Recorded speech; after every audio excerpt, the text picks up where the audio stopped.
Hi guys. Today we are going to focus on interviews when English is not your first language. So a YouTube subscriber of mine asked if I would answer this question, and what I realized from not only my experience but from my research is that there are a few critical nuances that will make the difference between getting the job and not getting the job. So hang in there with me and let's go through these items. If you like my content, please like. If you have any comments, please comment below. And if you like my overall content, please subscribe. So a few quick items before we get started. One, I have decided to focus on English because it's the language I know the best, but I think some of these principles would apply if you were interviewing in a secondary language that was not English. Secondly, I think some of this advice is just helpful for anyone. So anyone who wants to hang in there and watch, great. And then lastly, you have to look at being able to speak multiple languages as an asset. Because if you come from that place of confidence, it will really show up in the interview. So, item one, preparation. And I want to focus on the most basic item, which is do all of your prep in English. And I know that this is actually going to take more time to prep, but what this does is it starts to get your brain in that flow and thinking in English. So prepare all your answers in English, only read and watch movies or TV in English.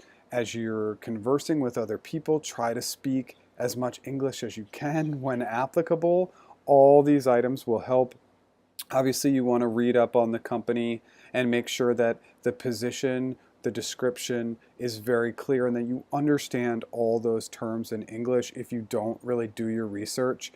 Now, this is probably the most critical item that I'm going to mention today is prepare all your answers to questions in English on a doc. So you want to be looking up commonly asked questions and commonly asked behavioral interview questions and literally writing out the answers. This will call it to memory and again get your brain working in that English flow. For behavioral interview questions, I am going to attach a link below on how to use the STAR method. I think for non-native English speakers, this is the best methodology to use, so you can read up more on that piece. And then lastly, what you can do just to make sure that everything is clear in your preparation is ask your recruiter at the time of the interview, how long will you be fed lunch, how should you dress, etc. These are really critical items that you can ask up front and they'll just help with your overall preparation. Second, and I mention this to any candidate going into any interview practice, but this one is absolutely critical for those that are non-native English speakers. Ideally, you are practicing with somebody who is a native English speaker and you're doing it face to face, but over the phone, over video, just practice, practice, practice your English skills. Item three, presentation. And these are common themes that I would bring up to anybody, but there are a couple of important cultural nuances that I have noticed that did come up in my time as a recruiter. And so one is that first initial meeting, I really want you to have a bright smile, big eyes, big happiness. Showing that smile, that enthusiasm, that excitement is a critical part for English speaking companies. In addition to that, you really want to focus on good eye contact and a good handshake as well. These were areas, again, that I could have seen some improvement from non-native English speakers, so focus on that. Secondly, culturally for English speaking companies, keeping it positive. So you really want to focus on what you learned and how you grew from the experience and never speak in a negative tone. That positivity is what success looks like at English speaking companies. Keep all the content professional. Personal life isn't really talked about in these interviews in English as well, so focus on that. A big and critical item is body language. More than half of our communication is nonverbal. So if you're worried about verbally how you sound, you can sit up straight, exude confidence, smile, and use really good and positive body language, and that will set you up for great success. Again, smile a lot, show that great enthusiasm. Tone and pitch is another important one. I have found that some non-native English speakers tend to speed up, especially when they get nervous.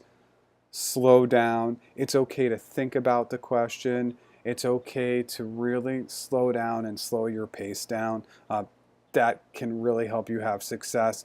And then lastly, brevity. Make sure your answers are short. You can always ask your interviewer if they need anything clarified or would like you to expand on your answer. But keeping it short sets you up for success. Don't be too long-winded. Another area for improvement that I saw with candidates interviewing that were non-native speakers. Lastly, the interview. So a big item that came up in my research was verb tense, and that was something that I hadn't given a lot of thought to. So I attached another article below in the description to help. I thought this was a good article on verb tense, also from a non-native English speaker, so they had a good framework for delivering that content. So take a look at that. What I read and in my research was that past tense seems to be the easier verb tense. So again, I'll let you look that piece up. Re-asking and clarifying questions is important for any candidate, but for a non-native speaker, I really want you to make sure that the question is clear. So if it's clear and you still don't understand it, you can ask to have it reworded, and then you should be reiterating that question every time. Jane, I believe what you are asking is X. And Jane will understand that you're just trying to clarify the questions. This is something that I personally do in interviews as well, so that's okay. And if at any point you are fumbling or stumbling through, it's okay to say, hey, as it's probably pretty evident, English is not my first language, so I might need to re-ask questions, but I'm just excited and happy to be here. And you keep that positive tone. That's really critical. Lastly, one other area that I saw for improvement with non-native English speakers was asking questions. Just go in and have great questions prepared for your interviewers. It will really make and show that enthusiasm, that excitement, and show that you have a genuine interest in the role. I know that some of this stuff may sound very basic, but really preparing those answers is going to be critical. Practicing going in with great body language and asking clarifying questions. These are really kind of the 4 items within the 4 bigger items that I think will really help you have success. If you like my content, please like. If you have any comments on this video specifically, because I could learn in this space, please comment and subscribe if you like my overall content. Thanks and have a fantastic day.